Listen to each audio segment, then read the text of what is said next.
So we were talking about Ivan Tors, and he'd come up with this idea for a underwater. Yeah, well, that I was saying that actually was after his first association, because Ivan always had science on his brain. That was what he did, and it came from a lot of different places. I mean, a gentle Ben, it was really a guy, a veterinarian, and so forth. But Sehan, he got this idea about underwater, and I think it was tied in with the fact that Cousteau had put together the scuba diving tanks and so forth, and we shot this pilot off the coast of Catalina. It wasn't easy because there's some clear water there, but it was not easy to try to accomplish. But there's a plankton in the water and so forth, and fogged up some things. But the pilot was a little far fetched, but it was about an Air Force or Navy pilot who crashes, and he's in an air pressure cockpit, and he's underwater in the cockpit, and he can't get out. Now, it's a little ludicrous because Richards is down there with an axe trying to break this plexiglass. So I don't know if that was, but it was brilliant. I mean, it really worked. And Fred, though, he'd already been selling. He had everybody primed in the syndication marketplace, and darn if CBS didn't call up and they said they looked at this and said, well, this is perfect for us for the network. We want to put it on the network. But by that time, it was so far, Fred had his business plan. His business plan said Sea Hunt, goes into syndication, and that's where it went. And the great thing about that, I always use that as an example because I think the melding, I used to say the chemistry of the star with the material. Lloyd, he was like the first piece of beefcake. He had that Jansen swimsuit. He had a good physique. And I think there was a little fantasizing going on. The women watched that. And it was unbelievable. I mean, the way we put it together, and it was like for $22,000 an episode. We'd go to either the Bahamas or we'd go to, I think it's Crystal Lake in Florida, and they'd shoot all kinds of run-bys. Swim-bys, pardon me. Swim-bys. They'd shoot. We had a guy named Courtney Brown, and he was Lloyd's double.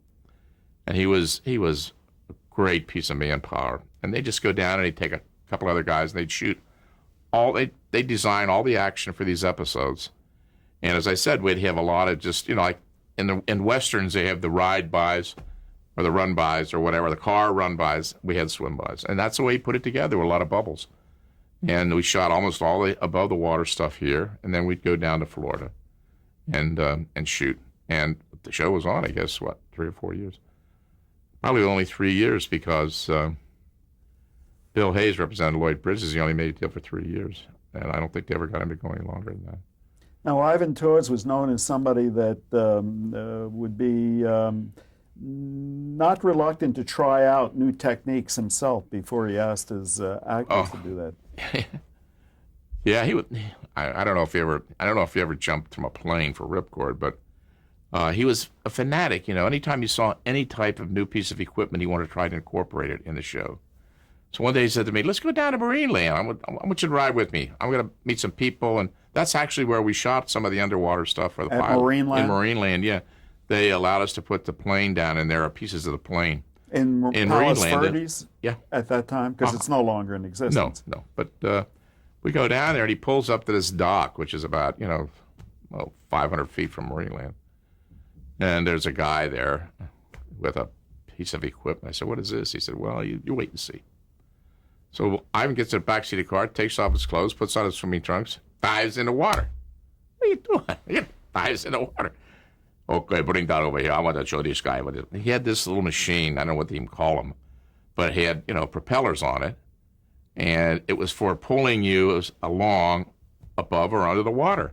So next thing you know, Ivan's out there going around in circles, holding on to this thing. These propellers are shooting him around. Of course, it became an important part of the series then, because every time they had to move somewhere, instead of just swimming, they'd get these little motor gadgets and they'd pull themselves around underwater. But he loved science. He was kind of a self-taught, scientist. And he tried to incorporate that, I think, in many things that he did. Why wasn't Ivan Tors more successful? Well, he was, in a way. I mean, he had a lot of series on the air. Gentleman, Cowboy in Africa. He built a big business, but, you know, he couldn't control it. He couldn't control the costs. He couldn't control the operation.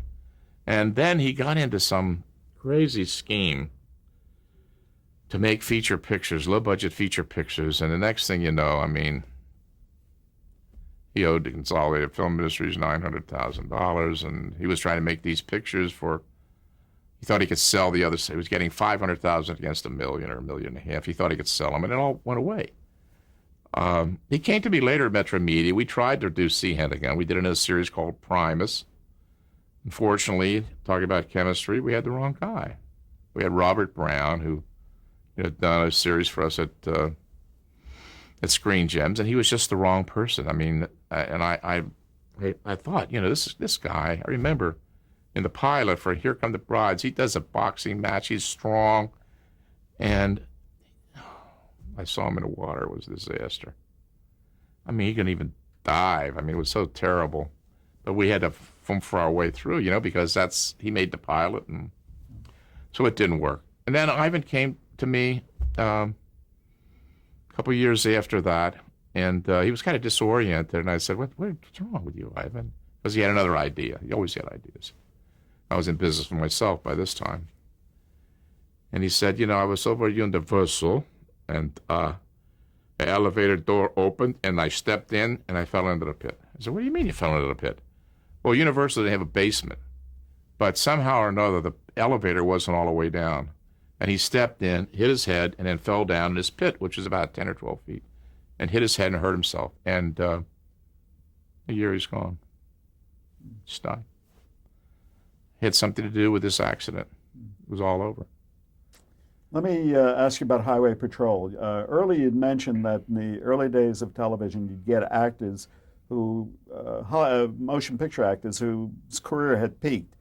Was that the case with Broderick Crawford, who starred in Highway Patrol? Had he not won his Academy Award yet, or was this after his Academy Award? It was after. Yeah, after. Well, you know, we had Richard Carlson. It was the same kind of situation. Richard had been a big character actor.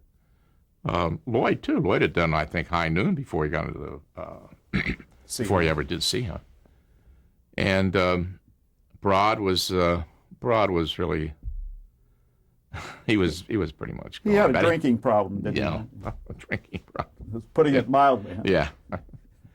Yeah, I had to hire a guy to drive him all the time. I gave this guy, I never forget, his name was Arthur Aldridge. I gave him $75 a week. He came to me one day and said, Mr. Freeze, I can't make it. This guy's working me 24 hours a day. He said, I got to take him to the studio. After I got to take him to dinner. Then I got to take him to someplace. He drinks till 3 o'clock in the morning, and he says, go over to this place here, park, because they open at 6 o'clock in the morning. I sleep in a car. He gets up at 6 and he starts drinking. I mean, I've seen it. I would see him take a glass of vodka just like that, straight. It was unfortunate because he was a great man. He really was, but he was pickled half the time. I mean, you know, I used to like hold him up, 10-4, 10-4, 10-4. He had that sweating and a felt hat, you know, and a suit and these old Nash automobiles we had on time. But the series was a super hit, you know, unbelievable hit. I mean, it went largely because of him. Please? Largely because of him. He was a bigger than life because character. He, you know, oddly enough, you know, he was a great character, you know, and he I can see, wow, he'd be walking across there talking, you know, and hey, you guys get going. And he had this kind of tough cop way about him, you know, and I must have made that, I don't know, 3, 4, 5 years of that show. You know where our back lot was? You know where the Dodger Stadium is? That used to be called Chavez Ravine. Yes. We used to shoot most of our stuff on Highway Patrol because we had to be out in the country, right? We would shoot most of it in Chavez Ravine. We'd be down there for days at a time. Dusty, dirty. God, it was terrible. But we made those in 2.5 days. 22,000, I think the budget was. All shot in color. And what would be a station lineup for, say, a Highway Patrol? How many stations would you have? Oh, usually never less than 100. At least 100. At least 100. Almost every series was 100 stations or more, yeah. And Fred Ziv was a nutcake on this score. I mean, he would not send a used print to anyone except in the reruns. But every original episode, the buyer got a new print. So they loved us at the laboratories. We used to spend days trying to negotiate for reels and cans and stuff because he used up thousands of them. I mean, figure it out. We were making 39 episodes. So if you used 100 prints for every, you're making 4,000 prints on 16 millimeter for one series. And he loved that because, Billboard, which you're familiar with, Billboard gave awards for the best marketing and the best, product line. And he loved to get those awards of where the stations would say the Ziv product is the best. When I went to Screen Gems, they'd have 100 markets, they'd make 25 prints. Yeah. They'd change all the release dates and bicycle them all around, By the time the fourth guy got the print, God knows what it looked like, scratches and everything. We're not talking deficit financing with Ziv. They were making profit, these shows were making profit from the get-go? Only person ever knew that was Fred Ziv. That's why he kept the books in Cincinnati. We only had part of the cost. We never got the whole thing. But I'll tell you how secretive he was. He didn't want anyone to know what the pictures cost. I mean, we had bits and pieces of the budget. I was probably knew more than anybody in Babe Unger. But he paid all of his actors. The only people who participated were actors. No producers, no writer directors. And he paid them a percentage of the gross so that he wouldn't have to tell them what the pictures cost and he wouldn't have to ever show his books. He was prepared to show the gross revenue, but he was never prepared to show what the costs were so that someone could ever figure out what the net profit was. And he was never a public company, so no one ever knew what he made. And he probably made a fortune. I think he sold the business to United Artists, which actually was only about 10 years old. In 1959, I think he got $25 million, which today, God knows what that would be, probably 150, 200 million. To your knowledge and experience in this, which of the shows was the most successful, would you say? I think, the two you mentioned. I think Sea Hunt and Highway Patrol stand out amongst all the shows that he did, probably is the best. I mean, we did things like Eddie Cantor Comedy Hour, Unexpected, My Favorite Story, Meet Corliss Archer. We did all types of shows. I mean, we were doing 250 episodes a year, maybe more sometimes. But I think Sea Hunt and Highway Patrol are a couple of series that kind of pretty much stand out in everyone's mind because they were unique. I mean, we designed those shows, literally. And I have to give Babe a lot of credit for this because, the major studios who were out there with 12, like they are today. I mean, everything went back to where it was, but they were out there with 10 trucks and huge lights and heavy equipment. And the only way you could shoot these pictures in 2.5 days was to be very portable, very light. We had a little International Travelall, which is like a Suburban, that carried the sound, that carried the camera equipment, and it had a trailer on it to help carry the grip equipment, the lighting equipment. That was it. Any other extra stuff they put in the trunks of the picture cars, So you'd go out with Highway Patrol, you'd have 3 picture cars. They'd put stuff in the trunk, or they needed extra lighting and so. But Babe came up with what he characterized as the documentary approach. And the thing was, hey, we're not going to carry a lot of lights and fill the other side. Our reflectors were this big. Other guys were humping around with reflectors that were 5 by 5. You could hardly lift them. Our reflectors were like this. What do you want here today? This big. Guy'd walk beside a car, hold the reflector on the sun, boom, that's enough. And everything was like to have a documentary feel to it, and it worked. It worked because we never used makeup. Saved the makeup person. Never paid over scale, $70 a day, except at a star. I mean, everything was done. They said Ziv is cheap, and he was. But he made it work, People came to work. They wanted to work. I mean, Jim Garner worked for us at $70 a day. Steve, his name of the company, Steve Whitmore. He worked for $70 a day. What did Jim Gardner do for you? Just a role, nothing. I mean, he used to play baseball. We had a baseball league back at Poinsettia Park. League, wasn't it? What? A softball league, wasn't it? Yeah, it was a softball league. We had like 4 or 5 different teams. That was a good thing about, I must say, Babe had come out of manufacturing. Everybody made a joke out of that. That Babe's a mattress manufacturer. But he also had some of the people skills that take to make a factory work, And so we had baseball leagues. At Christmas, I mean, it was like bonanza time. It'd give golf clubs, luggage, all kinds of things to the actors and even the guys on the cruise. And we'd have a Christmas party. It was huge. And my friend Johnny Epstein, a writer who went on to do Macmillan, and he also did The Flying Nun for us at Screen Gems. He did a lot of different shows. he'd write a show, parody words and things like that.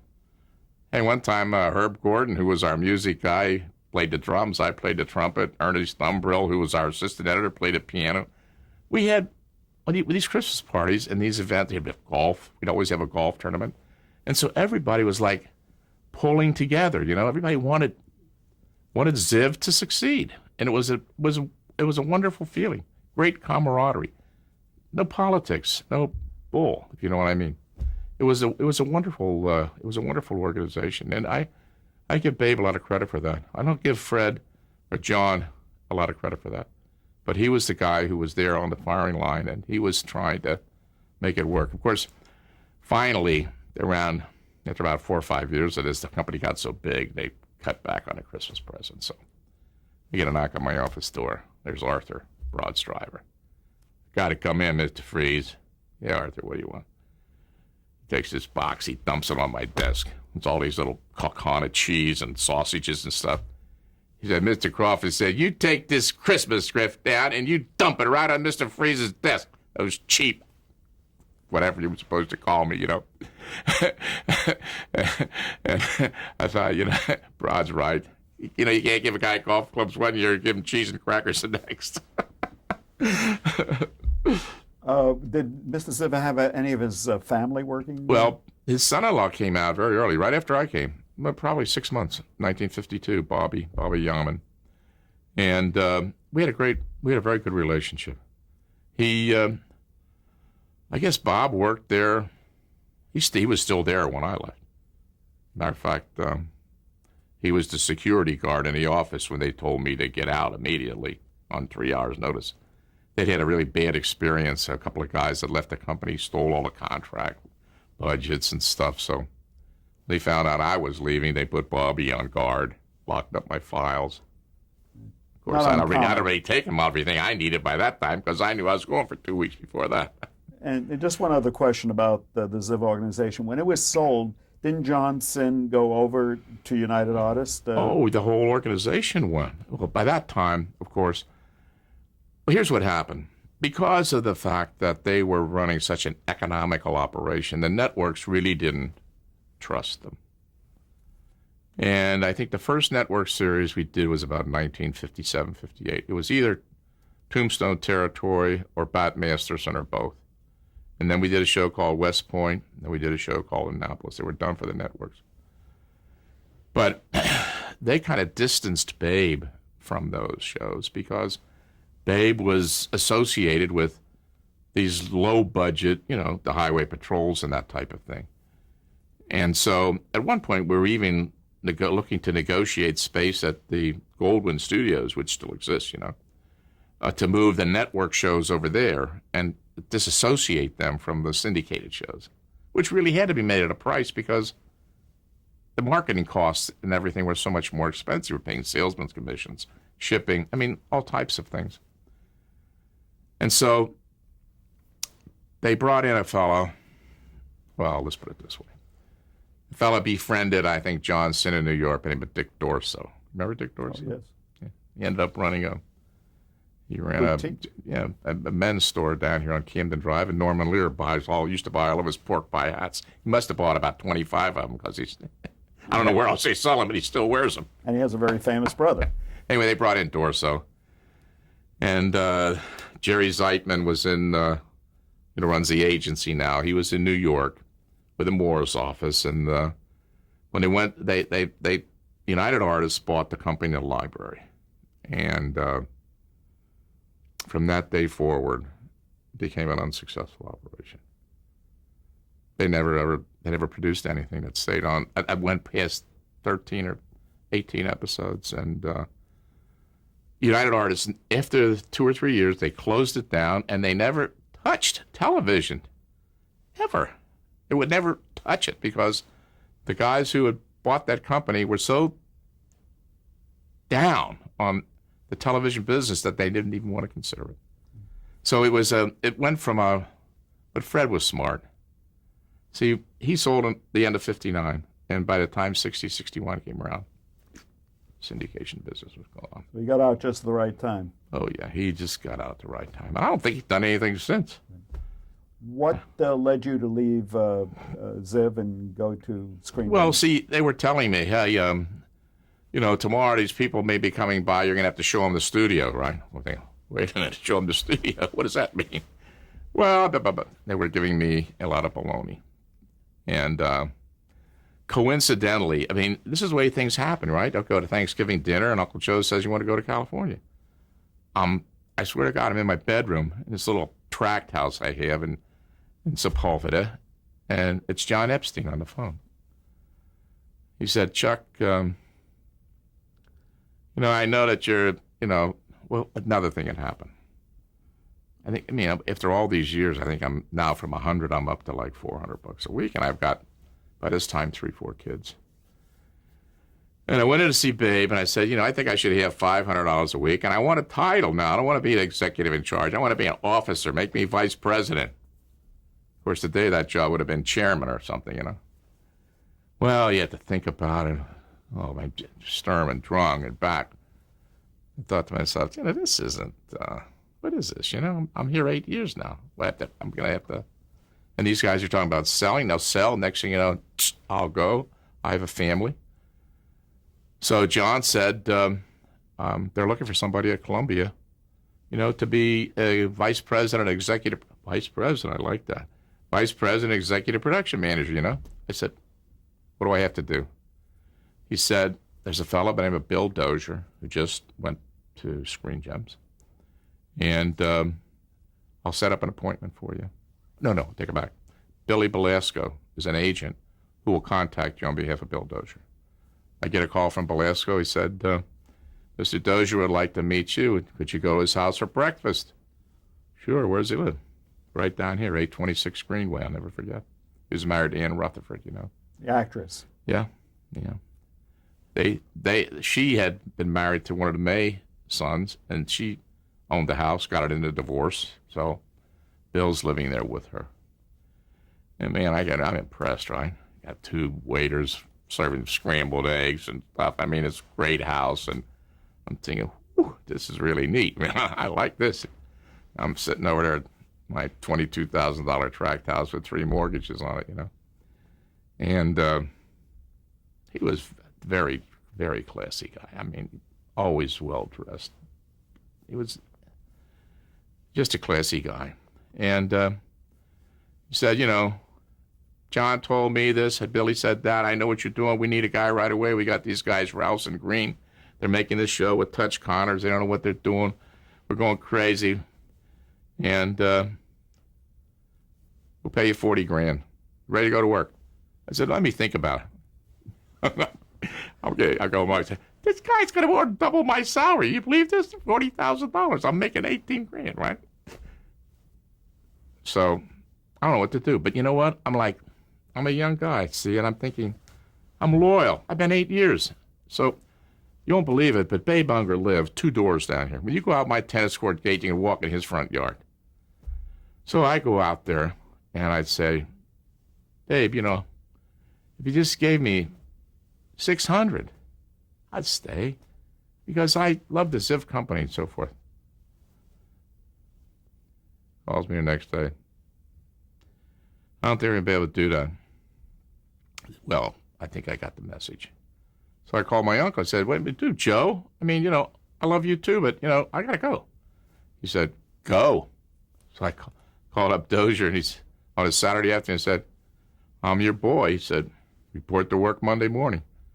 So I said, wait a minute, I can't do that. I got to clean up over here, So I go to work on Monday morning, and the first call, before I even sit down, is Babe Unger. I want to take you to lunch.